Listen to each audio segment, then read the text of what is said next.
Welcome viewers, welcome to another video of BioGuide. Thanks for your overwhelming response to the previous videos, particularly to the videos of CSIR net related materials. Today we are going to discuss about another important topic of CSIR net life science. So that is the solving of these problems which are related to Chargaff's rule. So it's a must watch video and you have to watch till the end to know how to solve these sums. This is not only important for NET, it is also important for NEET and all other competitive exams of biology. Before going into the details of Chargaff's rules problems, we must know first what is Chargaff's rule. So Erwin Chargaff, who first drew attention to certain regularities in the composition of DNA. He told that the sum of purines is equal to the sum of pyrimidines, and the sum of amino bases, which are adenine and cytosine, is equal to the sum of the keto or oxo bases, which are guanine and thymine. So adenine and thymine are present in equimolar amounts, and guanine and cytosine are also found in equimolar amount. And this equivalence in AT and GC is one of the utmost importance in relation to the formation of DNA double helix, and this rule is called Chargaff's rule. Here I will give you another tips, and that tips how to remember which one are purines and which one are pyrimidines. Since we all know that adenine, guanine, cytosine, and thymidine are the 4 bases present within the DNA double helix. Now, among these 4, which 2 are purine? How to remember that? For that, I will tell you one trick, and that is you have to remember the word as pure as gold. That means for purine, as pure means for purine, as gold means AG. A and G are the purines. So don't forget the tagline. What is that tagline? The tagline is, I'm writing here, as pure as gold. So thus we can know that pure means purine are as gold. As means adenine and gold means guanine.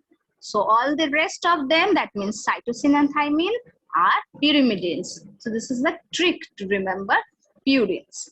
Now let's move to the other important things which are written in the Chargaff's rule.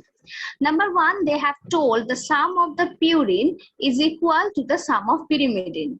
Also, purine plus pyrimidine will be, the ratio of purine to pyrimidine will be 1. So we can tell A plus G is equal to T plus C. This is first.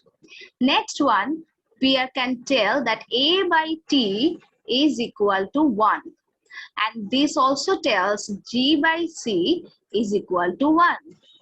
Also, we can tell that bases with 6 amino groups are equal to the bases with keto groups. That means A plus C is equal to G plus T.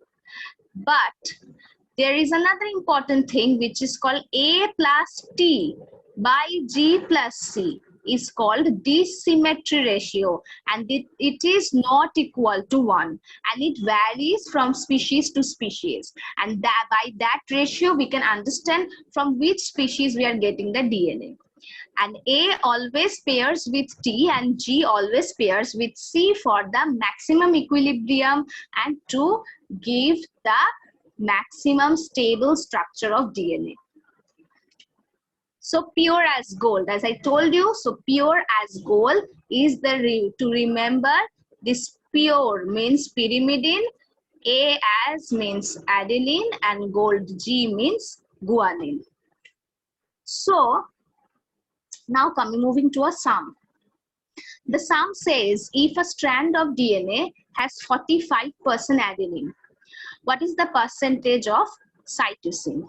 So as from the Chargaff's rule, we know that adenine will be equal to thymine and guanine will be equal to cytosine according to Chargaff's rule.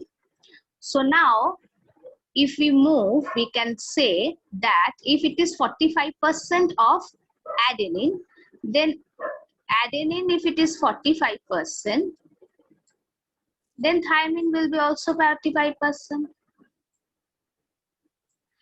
And if I now subtract from the total, consider that the total number of bases present in a DNA double helix is 100%, then the total number A plus T will be 45 plus 45, which is 90. So the total number of G plus C will be 100 minus 45 plus 45, which is equal to 100 minus 90, or 10%.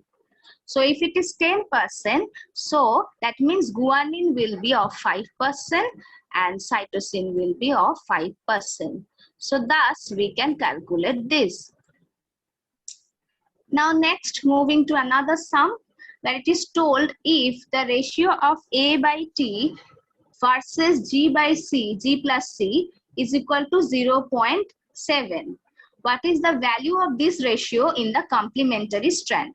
Since we know A equal to T and G equal to C in a DNA double helix. Okay. So in this case, if one strand contain the A plus T to G plus C is 0.7, that means we can, if I change it into fraction, we can tell it is 7 by 10. So accordingly, if this is true, then in the double helix, in the other parallel strand, this has to be 10 by 7 or the reciprocal in order to make it a perfect duplex. So for that, now if I try to change it into the points or in decimal, then we can find that it will become 1.43 or something like that. So in the complementary strand, the value will be 1.43. Thank you very much for watching my video. There are more such sums present in this Chargaff's rules. Now you people start solving them. I hope my video helped you to learn the basic concepts of Chargaff's rule, and now you will find it more interesting and you will find it less difficult to solve these sums. You write in the comment section if you want to know more about this kind of sums, and if you find any problem in solving these sums, you can also post it in the comment. Stay with BioGuide, love biology, and don't forget to subscribe my channel if you are a new person. So bye bye.